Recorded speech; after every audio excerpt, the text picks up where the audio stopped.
What can we conclude from the demo?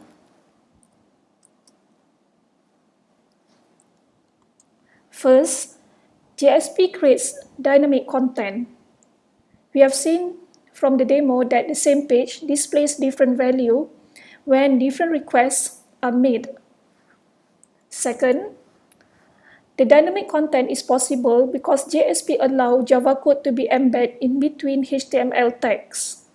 Third, different components can be added into the JSP, such as style that we have seen in the demo.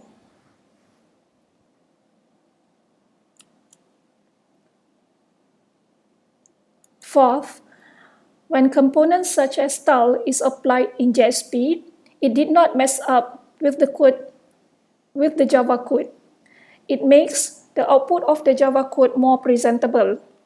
Fifth, the separation of front-end and back-end. The front-end is referring to the component to design the web page, including HTML form, links, styles, and JavaScript.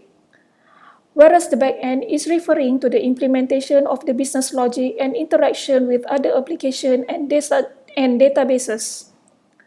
In terms of job segregation, we can assign it to different teams so that the task to design and implement both back-end and front-end can be executed in parallel. Java code can be added later after the front-end has finished.